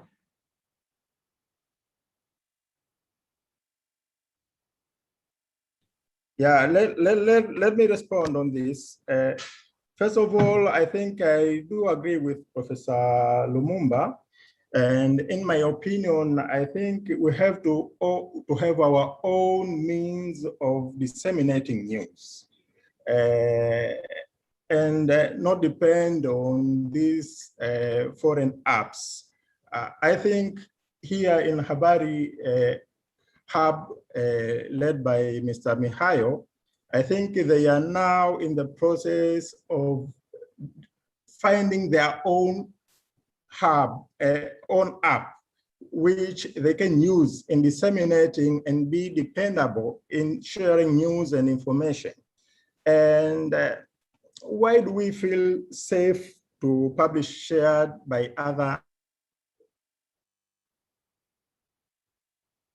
Rashid, hello? Hello? We have lost Rashid. Hello, can you hear me? Can you hear me Yes. now? Yes, we lost you somewhere. Yeah. Yes. Yeah, I think this is because of the uncontrolled network. Yeah, Yes, you were So talking about an app. I was. We are talking about an app, and they have just tested that if they switch it off, nothing we can do. So why do we feel safe to publish news which is shared by others? To my opinion, many times our journalists, our journalists tend to look for stories and angles that provide them with safety net, in the sense that it becomes easier for, it becomes just easier and safety for them. When it comes, I think, I'm sorry. It becomes easier for someone to say, this was published by so-and-so, and the impact of whatever blows that comes with it lands much softer. So therefore, there is need to our journalists to be able to not just source and dig for stories, but write them with integrity and backbone, and be able to defend them without compromising with their journalistic ethics. Okay. Yes, Daniel. Is Daniel still around, or he has left already? I think he has left already. Okay. Dr. Msia, I would like your opinion in terms of how do we manage our privacy and independence as a journalist, particularly in the world whereby we are now seeing that the technology is being monopolized by big countries like US and China. And for example, very recently, we have heard from the TCRA that we are now going to adopt a 5G technology, and Huawei is the one that manages 70% of the infrastructure. And very recently, we have seen a tug of discussion between UK and China regarding granting the task of setting up the 5G network in the United Kingdom. How do we manage the privacy and independence, given the fact that in Africa, the infrastructure for the 5G technology is, I would say, the preparedness is not there. What is your opinion on that, Dr. Msia? Yeah, I think the issue of privacy is huge. I think it's huge really everywhere. And I think that increasingly, like I know in the US, those who are like on platforms like TikTok, which is owned by China, there was a whole lot about, should that be banned in the US because they're able to get so much of your data and information, and which platforms do you use and how do you, so it is a tough issue. One of the things that I have seen is I've been surprised by how much the youth are finding ways to get around certain things. So like, I know when internet is slowed down or shut down, using VPNs and using other kind of methods. And I think also I've seen folks like youth on the continent teaming up with or collaborating with those who are outside. And so, for example, if you have a podcast, everybody does not necessarily have to be based in Tanzania. So if you're doing a podcast and you're collaborating with a partner in the UK, perhaps that podcast is actually based in the UK. I mean, it's not really based in, podcast is based online, but if you are having it based on a website that is in the UK or what have you, podcasting is somewhat informal, and so you're kind of contributing like we are now. So to record a podcast, you just hop on the Zoom and record and you upload it. So this is, again, my main area of expertise is just having done them podcasts. So there are certain ways I feel like people are getting around stuff, but you also do have the very real issue of I think someone brought it up, what you say and what you talk about and what you discuss, because if you are on the ground, there are certain things that, you have to kind of be careful about. But yeah, I mean, I think that younger people are finding interesting ways to get around. Like, I know if the internet got shut down, I mean, using the VPN is great, but I know some of the other ways and techniques that youth have found, like I wouldn't even thought of it. So I do think that as there are all these other barriers, younger people are finding ways around those barriers. And it's just, I think us who are kind of challenged more because we're not as up to date. Because as the internet is changing, the youth are like, constantly moving and with it and learning how to navigate that online space. Yes, there's a question here from, I think Ray wanted to add something in our discussion. Ray, are you ready, please? Raymond.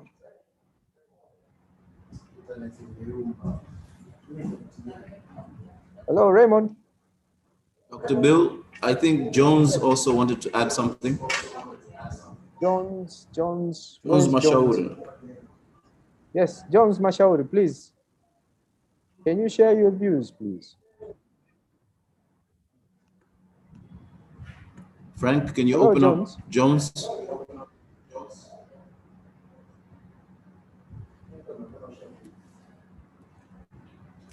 Frank? Jones seems to be muted, so could you please allow him to? Hello, Jones. Jones is yes, yes, I am muted now.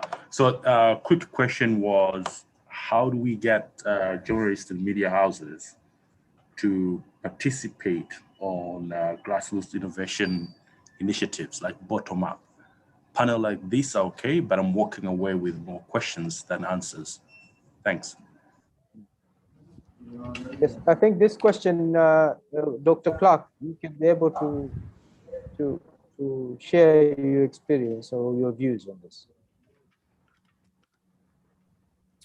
Could you repeat that? Because I got a little bit of it, but I assumed it was directed to someone else. Could you repeat it, please?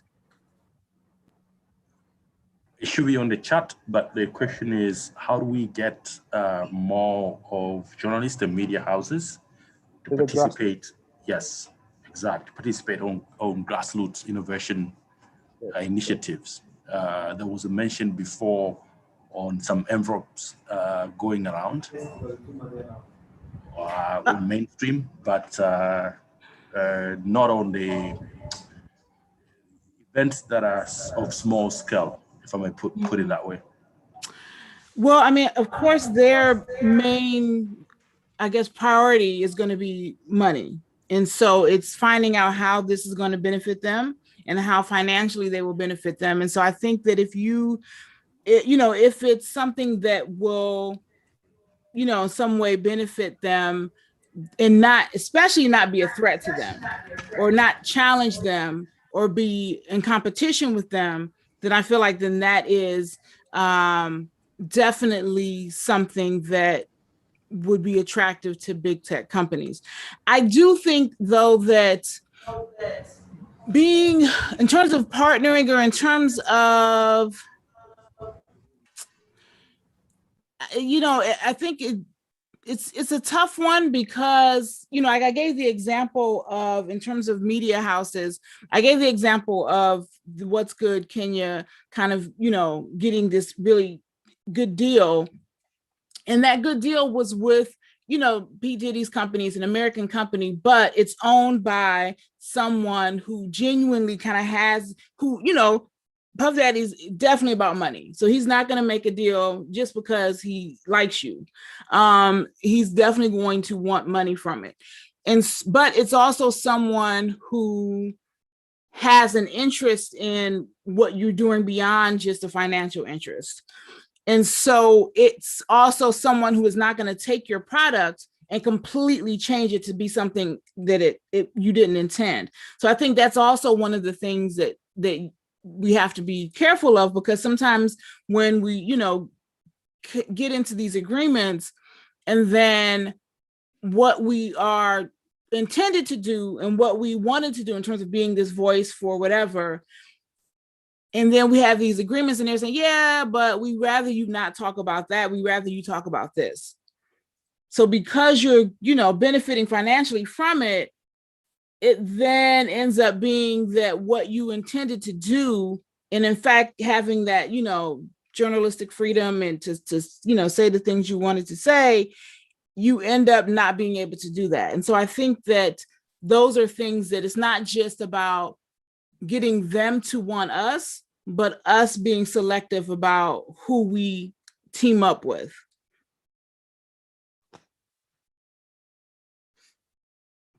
I hope that helped.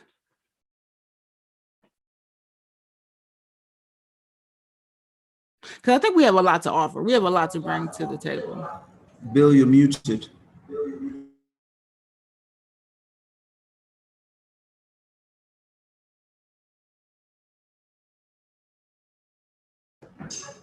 Yes. Frankie. Mihayo, please. You're up next. Please. Okay. Okay. Thank you very much, everyone, for participating in this event. On behalf of Mwananchi Communications, I think tunashukuru sana. And on behalf of Habari Hub, I think I'll try and answer some of the more technical questions in relation to 4G and AI, and also the participation. Jones, I think you're very much aware that the focus on digital innovation in Tanzania and most of Africa has been trying to solve a lot of the hard-hitting questions in relation to social issues, because the money is largely donor-driven. So because that's where the money is, you find that the agenda around digital innovation is always around issues pertaining to agriculture or water or relief in areas and messaging in rural areas and whatnot. Therefore, it becomes quite a challenge when we start thinking about African enterprises, so to speak. So when you speak about, for example, journalism, what we've done at the Habari Hub is basically said, okay, this is a problem that we're trying to solve. We need to go into this digital space, but how are we going to go into it? So just like Seed Space or Y Combinator, NMG Group has said, we're going to invest a little bit of money in new technologies, and those new technologies are going to help us steer our way into the future. In doing so, what you find is that you find a lot of other issues that are pertaining to digital transformation. First of all, the readiness of the people, hence why this topic today, changing attitudes. Because the first thing you need to do when you're doing digital transformation is to focus on the people themselves. Are the people ready to walk with you through that digital journey? That's number one. And that's for any company that is transforming in Tanzania or in Africa or in the world. The next issue becomes, is the company willing to put money behind those products and services? And then the third issue is, are they willing to bring in the right people to actually change the demographic of what used to be the traditional business? As you know, most companies or most people as human beings, we take the path of least resistance, meaning that we do what we do and what we've done for many, many years and keep doing it until it becomes unsustainable. So now the biggest issue that we're facing, to your question, Jones, and also to Paul Kaunda's question, is how do we do all these things, finance all these things, when we actually don't have a ready market? But yet we do know that the future market is there and that the future is where it is. And this is whereby I think we are looking at things like this to actually get the ball moving, more so beyond just pure connectivity, but saying, how do we fill up those pipes? We have Idris, who's CIA, maybe you don't know, but he is the first Tanzanian to be on Netflix, actually second Tanzanian, but first Tanzanian in a full-fledged movie, okay? Then you have people like Foucault who are actually looking at, okay, what are the legalities around it? And then you have ourselves in the background as a major corporation saying, how do we push this agenda forward? So Jones, my answer to you and Paul is to come back to you and say, listen, how about looking at what you can do in media, how technology can be used in media, and how we can incorporate all that together and work together towards that. It is the collective that will be able to change the narrative and not the individual. Of course, individual success is amazing. Jones, you're super successful in what you're doing. Idris is super successful in what she's doing. Msia, with her podcast, is doing great stuff. But then what is the collective to say that together as a community, we will build up this industry as a collective and then create the audience that is needed. Like in Nigeria, what they did in Nigeria is they said 60% of all content from 8 a.m. to 8 p.m. needs to be Nigerian content. Are we enforcing that in Tanzania, or are we putting a lot of Vietnamese movies, Chinese movies, and Indian movies on our channels? So I think, Bill, that would be my response for now. Yes, before you leave, I wanted to add an additional question from what you have explained there. There's a question which is directed to Idris, but I think it also, you can share a light on this one. The issue is, for example, there's a lady called Lucy. She's asking about this ghost accounts, whereby, for example, at Idris Sultan Instagram page, there are bulk of users who are ghost accounts, and they keep creating these some sort of a noise and I would say challenges to the users of those accounts. How do we manage such kind of situation, for example? And how can you remove such noises that are caused by these parody accounts, so as you can deliver a credible and reliable information to the users? That's a very good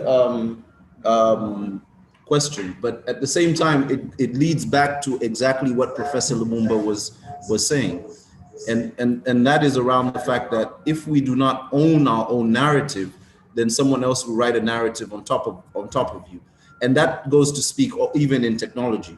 If you're not the inventor of the source code, for example, you and I, Dr. Bill, have talked a lot about us owning our own programming languages. So if we're not the owners of the programming languages, if we're not the makers of the switches, and we're not even the makers of the networks that we live on, then it becomes a problem for us. Are we in a position to do that, to actually build systems? Yes, we are. I mean, the longer we wait to start building and owning platforms, then it becomes more difficult. So if we don't own the platform, then the only way we can get rid of that problem is for you then to write to Instagram, to write to Facebook, and hope that they will respond to you, that you're big enough of a problem for them to respond to you, so that they can actually get rid of those AI bots and things of that nature.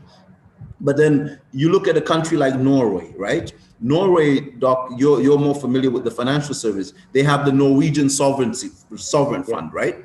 That Norwegian sovereign fund invests in tech companies, right?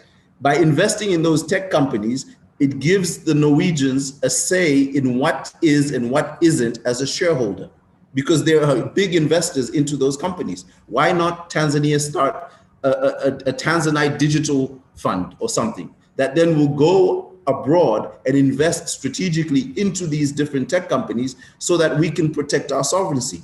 Because the topic that we will have on Thursday will speak more about technology, and I urge everyone to jump onto that, because that we'll be able to talk more about that. But we're talking about petty cyber crimes. But what about if we start talking about actual cyber warfare, whereby you're actually locked out of your systems, M-Pesa stops working, Tigo Pesa stops working? Then what do you do in that sort of situations? Because remember, if you don't control the pipe, in order for you to shut the guy out, you need to actually close that pipe. Ni kama vile unafunga geti na kusema kwamba mwizi asiingie, lakini kumbuka kwamba lile geti linalomzuia mwizi kuingia linakuzuia wewe kutoka. Umeona? So how do you handle that? And those are the complexities that we need to discuss. as a country, as a people, as intellectuals, and see what is the next thing that we can move. As Msia alluded, there's a lot of Tanzanians in the diaspora who have gained a lot of knowledge. How do we get those Tanzanians to come back to build on those practicalities and transfer that knowledge back into the Tanzanian society and help, build a cohesive digital society? Yes, and Mihail, you have highlighted something quite important, and I wanted to pose to the panel.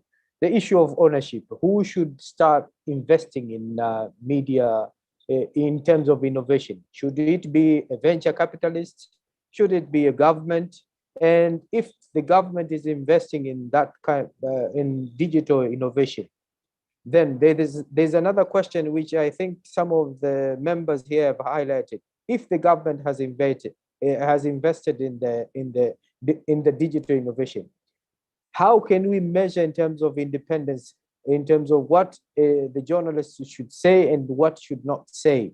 Would you, any members of the panel would like to share their opinion?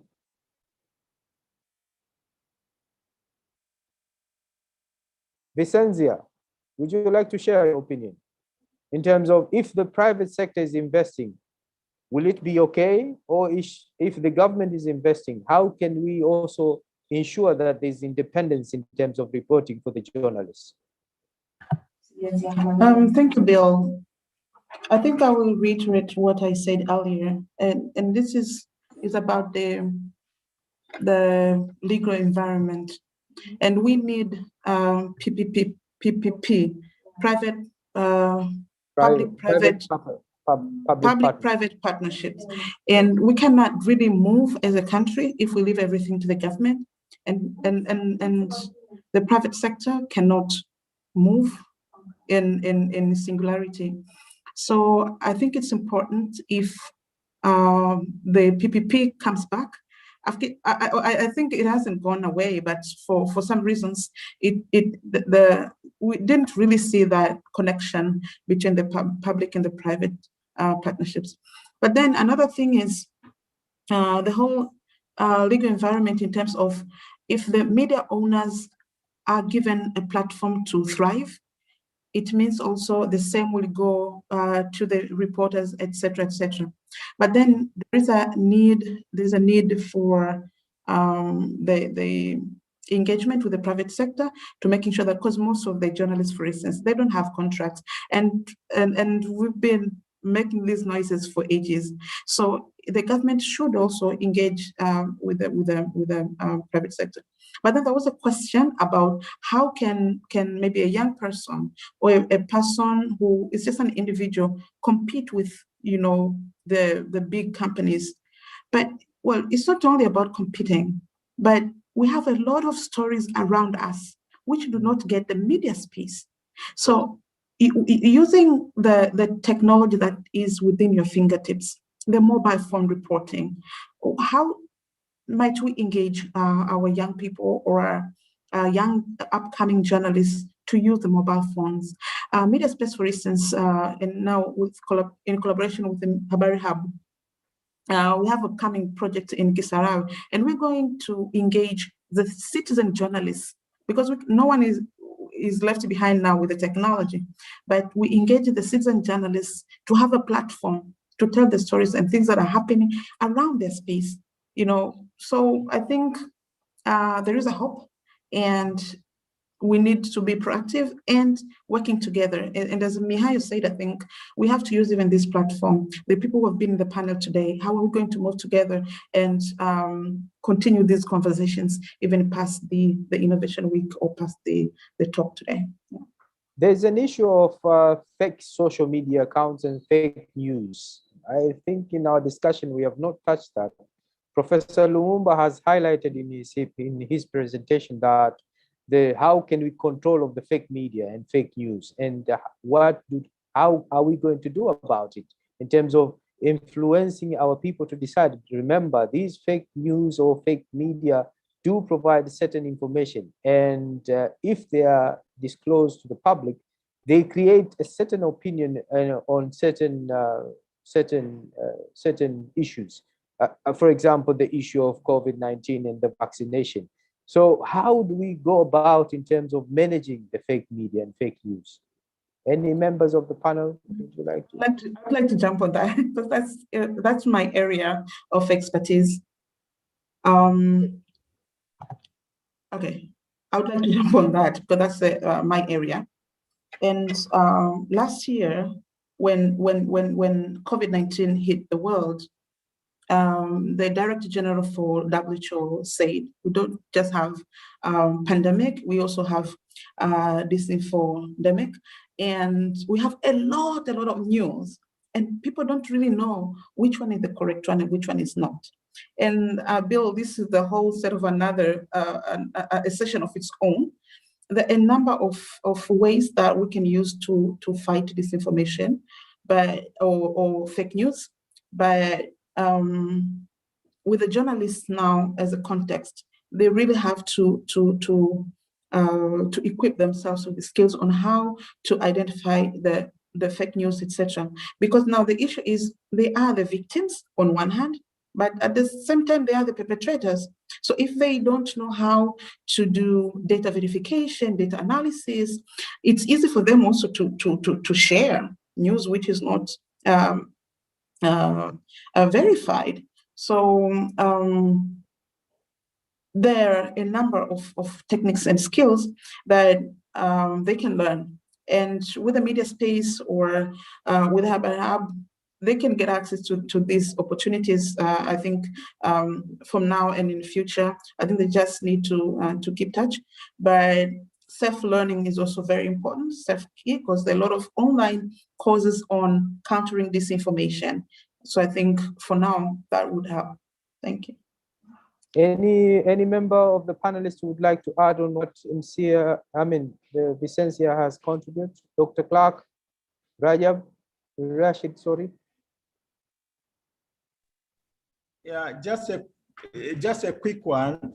I think the issue of fake news is what differentiates between this so-called everybody is a journalist in the social media and the professional journalism.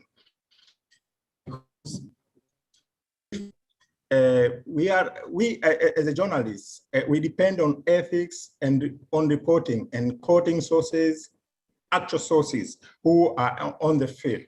But when it comes to fake news that everyone throws what he knows and what they think about, and nobody can take action against him or her.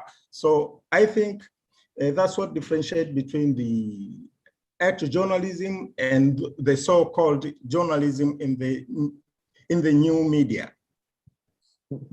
Thank you very much, Rashid. I would like to thank members of the panelists because I think we are left with only 7 minutes. There is a contribution from the members of the audience. Paul is saying that TEVV policy, testing, evaluation, verification, validation. This is something that could help in terms of managing fake news. And there's a final question, which I think one member is insisting that I should ask. Who is to set the attitude? Then this is the question I think covers the whole topic of today. Then who is or who are to set the attitude and the hiring process of the journalists today? I will pose this question to Dr. Clark. Would you like to answer it quickly before I wind up? The hiring process? Who is or are to set the attitude and the hiring process of the journalists today in the digital space? The journalists themselves. I mean, I think that may be a tough one for me because that's not mine in terms of industry, but yeah, so someone else may be better positioned to answer that question. I mean, I'm definitely, again, being in the digital space, really about kind of us creating our own demand, or the demand for us, and kind of creating our own independence and autonomy and all of those things. So you know, us hiring ourselves and kind of determining for ourselves, you know, what we want and what we want to say and what we determine is worthy, rather than some corporation that isn't necessarily, our interests aren't aligned doing that. So I may not be the best person. I think I'm a little bit more radically opinionated than some others maybe. I think Vicencio will be in a position to give us a little bit of experience and understanding in that, because he has the background of legal. Vicencio, please.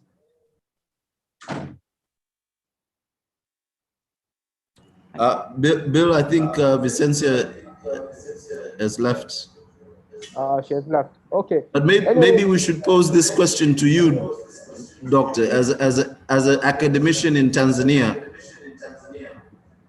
Maybe I should moderate and ask you, who do you think should set the attitudes in the hiring processes of our young journalists and even young Tanzanians in general? I wanted to preserve my comment, but let me contribute something from what I've been moderating since the beginning of this session. From what I can see, from what members have contributed, is that in the digital innovation, there are a number of issues to look into. The first thing is, how do we structure our digital industry? And this goes down to the concept of who should own the digital industry and who should dictate what kind of information should be disclosed in the public and what kind of information should not be disclosed to the public. Now, when it comes to digital innovation, there are three major innovations that were brought by the digital world. These are the artificial intelligence, the issue of cloud technology, and there's also the issue of data analytics. Now, these three things are disruptive, and they have not disrupted only the media industry, but even the financial sector. And from my point of view, I would like to say that companies and the traditional news media needs to adjust to the digital world. I would recommend each and every one of us to align him or herself to the up-to-date technology that prevails. So in that perspective, I would like to emphasize that the digital industry must ensure that they cope with the changes, or otherwise they will find themselves struggling to compete in the market. I was writing something related to the news media and the newspaper industry, and I came to my surprise to find out that actually the newspaper sales have gone down since the introduction of the internet. And I was somehow amazed by it. But when I go and search for the other markets, like in the US, and I found out actually the situation is actually the same. So in my opinion, is that I would like to say that the industry, the media industry, must align themselves to the digital technology and ensure that the transformation that is brought up by the digital space is articulated. For example, if you look at the news media now, podcasting is becoming a big thing. And actually it is contributing quite a lot in the fall of revenues in some of the media outlets. Dr. Msia has said that she's a big fan of podcasting. I am also a big fan of podcasting because, to be honest, it's something that allows me to be flexible in terms of doing my things.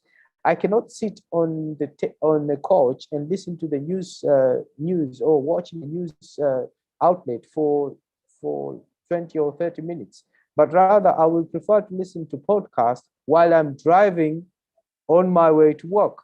So to sum up everything that has been discussed, I would like to say that digital innovation is something that is going to revolutionize the way we do our digital, our media activities in general. Thank you. So on a closing remark, I would like to thank all the members of the panel, and particularly to Professor Patrick Lumumba, because he is the one who brought he has actually provoked us to discuss so many issues. And in our discussion, we talked about the issue of culture, We have discussed about the issue of ownership. We've discussed about the issue of innovation. We have discussed the issue of sensitization and awareness in terms of the culture awareness. We also discussed the issue of training and how we can improve our training to be, instead of being outdated, training should be more up-to-date training techniques, and also building confidence. We also, in our discussion, discussed about the issue of the regulations and the prevailing regulatory environment. And some members of the panel also highlighted the need to involve private sector in the digital, in the creation or the construction of the digital infrastructure. So I think from this discussion here, we have provided some of the inputs that could be useful to some of the members of the panel.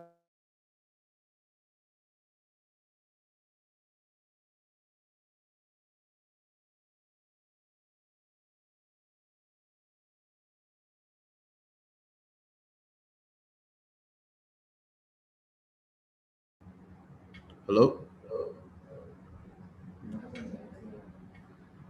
I'd like to thank everyone. And on that note, we would like to close this session. We hope you can join us tomorrow. Thank you very much, and asante sana.